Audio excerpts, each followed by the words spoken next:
know how fast the world moves, right? Well, the hospitality industry is a perfect snapshot of that, constantly reinventing itself. Just when you think you've got a handle on how we travel or dine or stay somewhere, something shifts. It's driven by, well, new guest expectations and some pretty incredible innovations. So today, we're doing a deep dive into the top hospitality trends shaping 2025. We've pulled insights from a whole stack of leading industry reports, expert analyses, basically to give you a shortcut to being really well informed. Our mission here is to unpack these shifts, maybe highlight some surprising facts, and help you understand what's genuinely important for the future of travel, dining, and accommodation.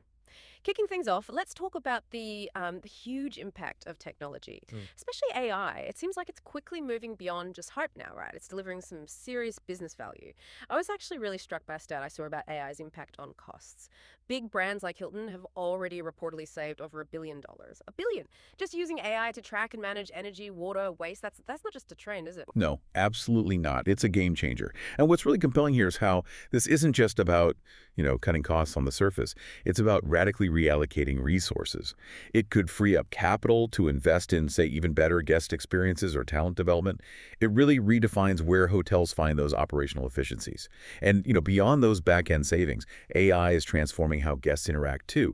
We're seeing chatbots handling inquiries with a remarkable, almost human touch, offering real-time personalization.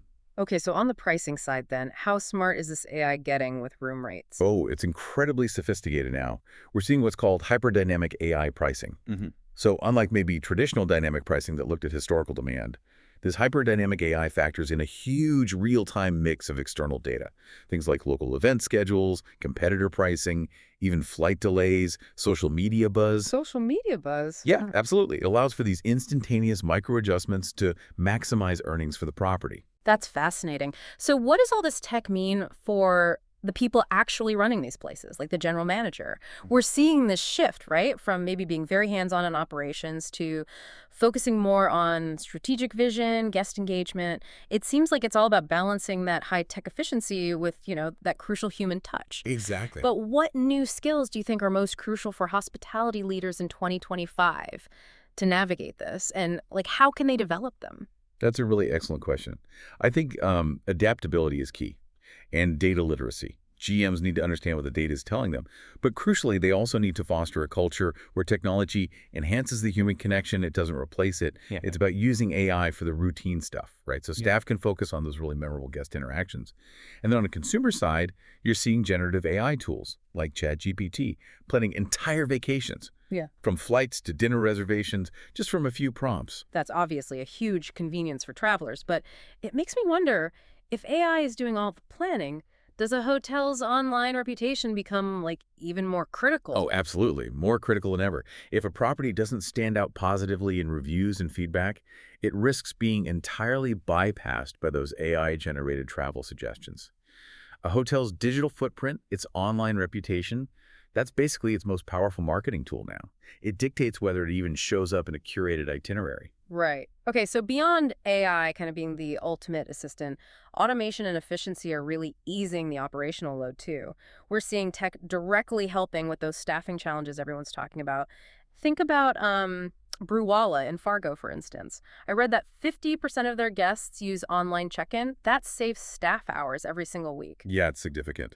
And Damani Hotels, they apparently reduced their workload by half through automation. That's pretty impressive progress. It really is. Yeah. And, robotics are making inroads too. It's not just science fiction anymore. The market size for hospitality robots worldwide, it's predicted to grow to nearly $500 million by 2028. Wow. And these aren't just novelties, right?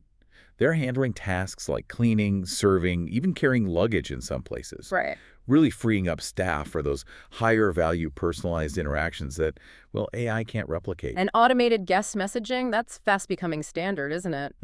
These platforms are resolving, up to 80% of common guest queries without any human intervention. That's right. It reduces pressure on staff, definitely. And improves guest satisfaction 24/7. Yeah, imagine you're checking into a hotel after a long flight. Instead of waiting in line, you just head straight to your room using your phone.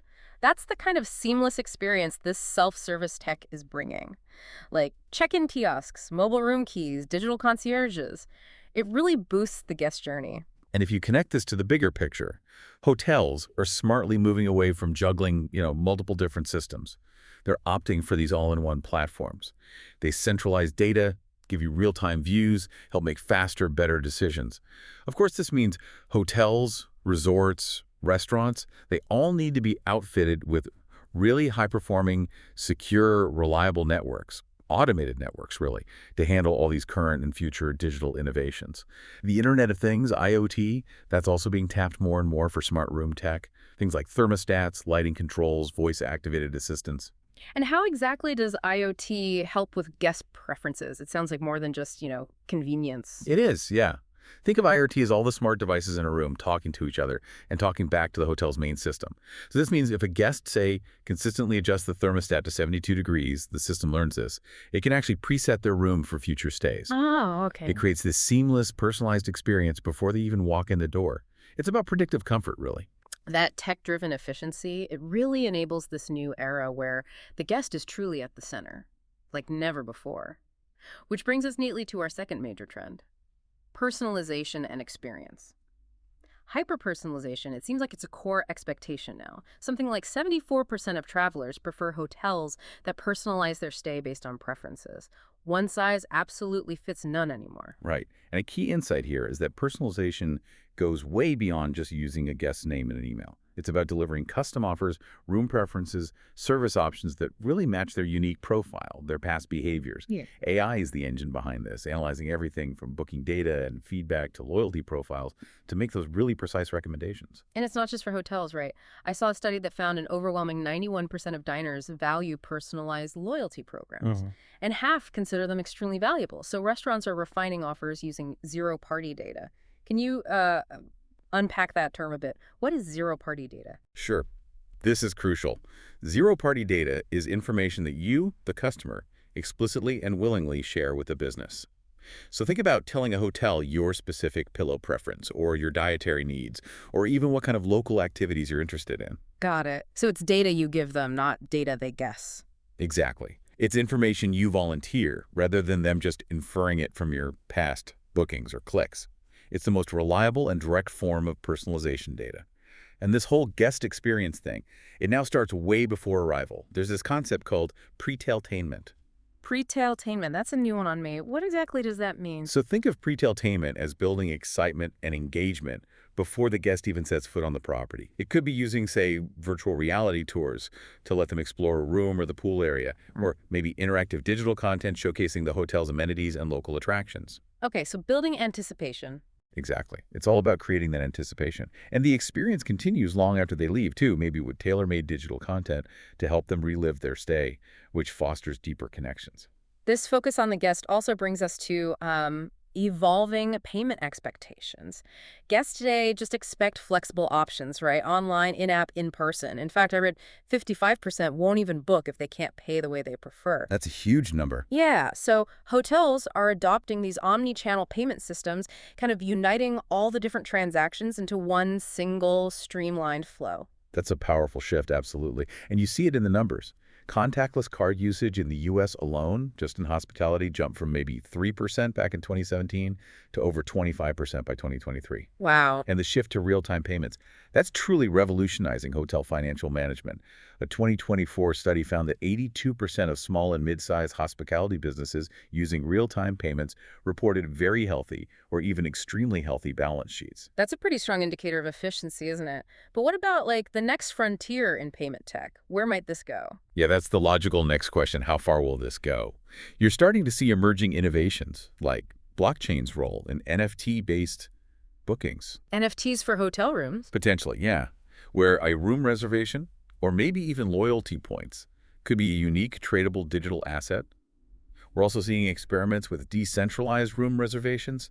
These could significantly reduce fraud and chargeback risks because of the inherent transparency of blockchain. Still early days for sure, but the potential is definitely there. Okay, so beyond payments, there's also this growing demand for unique and experiential offerings.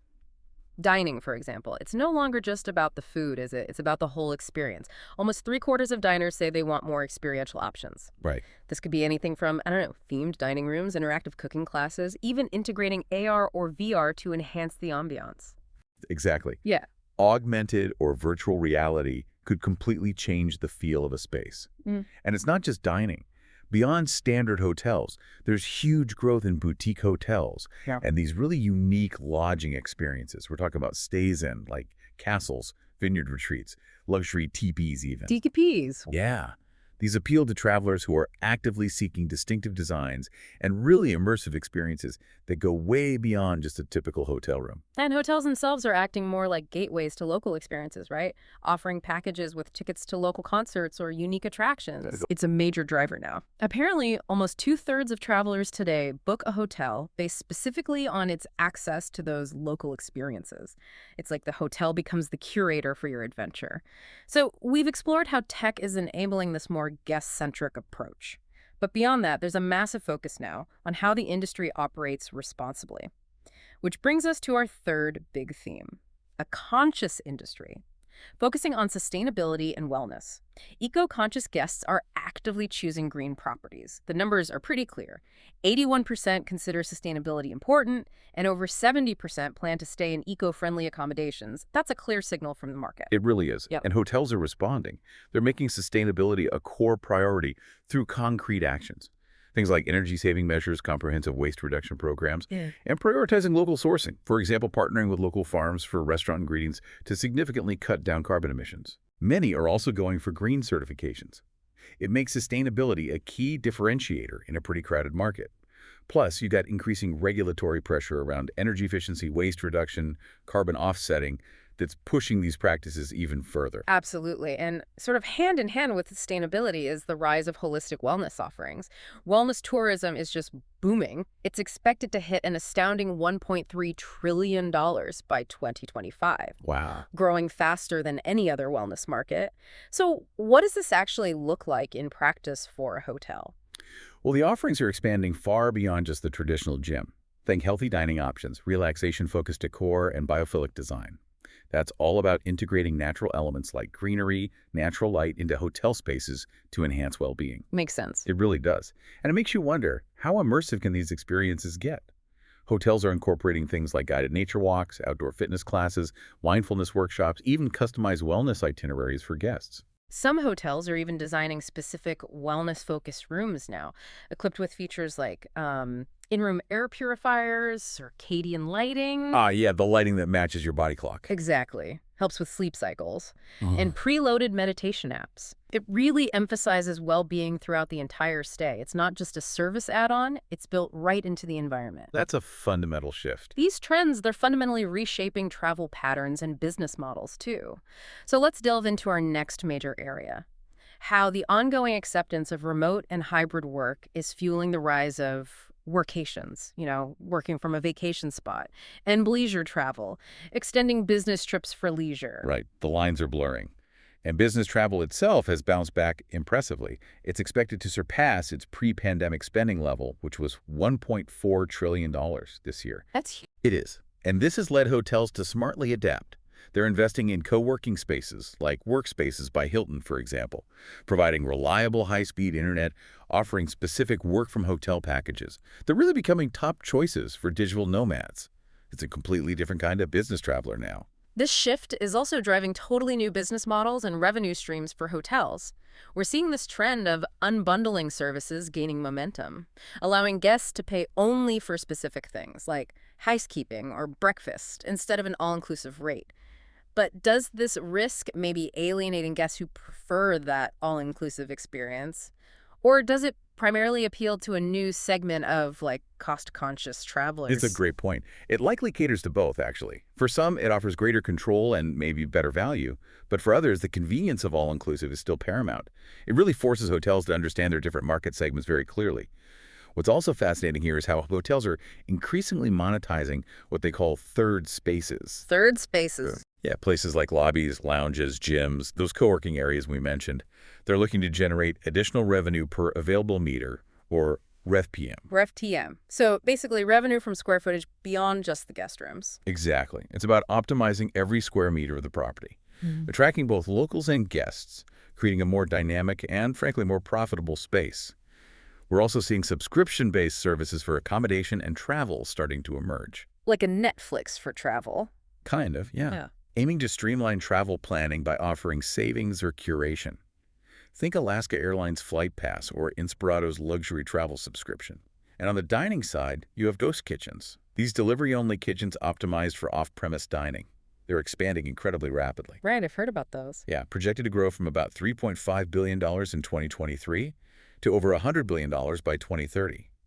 It offers amazing flexibility to restaurateurs to test new concepts with minimal risk. And in terms of how these hospitality businesses actually reach you, the guest, hotels are actively shifting strategies to rely less on the big online travel agencies, the OTAs. Trying to get those direct bookings. Exactly. They want to foster more personalized guest relationships and, of course, benefit from lower commission fees. Makes sense.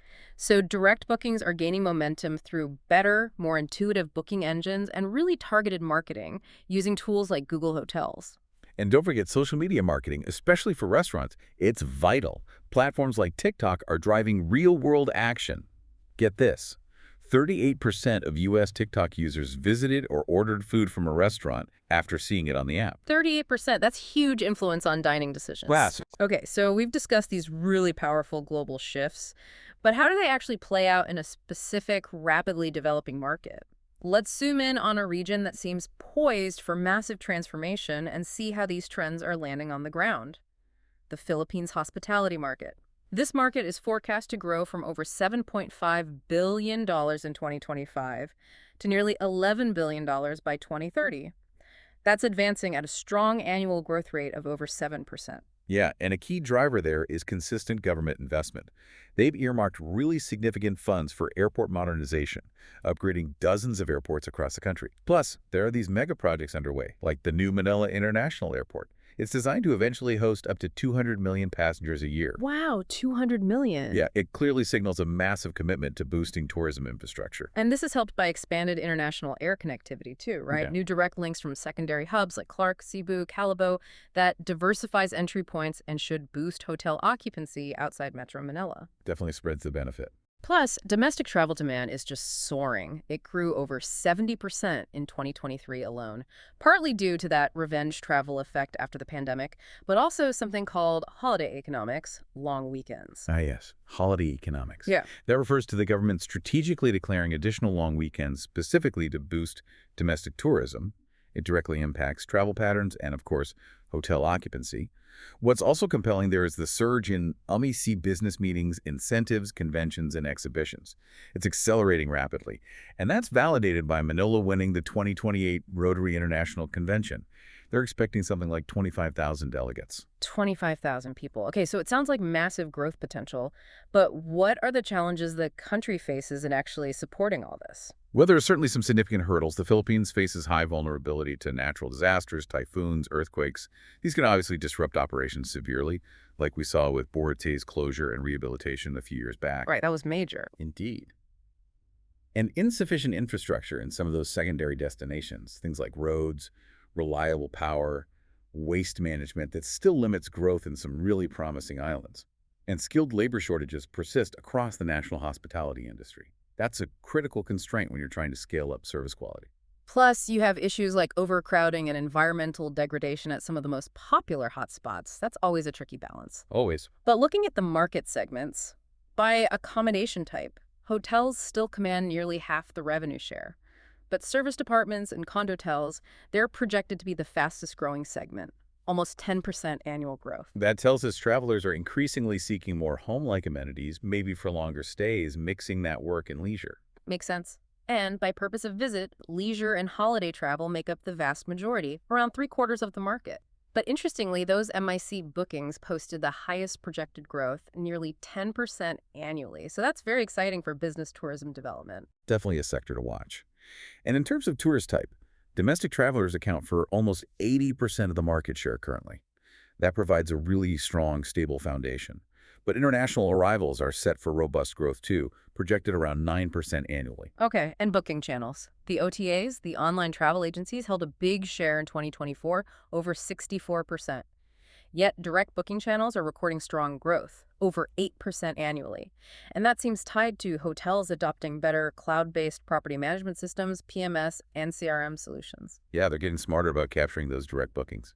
And geographically, while the National Capital Region, Metro Manila, captured a little over a third the revenue, the Visayas region is actually on track for the fastest growth, close to 9% annually, so growth is spreading out. It is, and the market landscape is interesting. It's a balance between strong local players, big conglomerates like SM Hotels, Ayala Land, Double Dragon, and the global operators who are expanding, mostly through management contracts. In fact, international brands are lining up. They make up over 40% of the new hotel developments currently in the pipeline. 40%, so a lot of international interest. Huge interest, and you see major investments validating that. SM Prime recently earmarked over 15 billion PHP for 8 new hotels and 2 convention centers.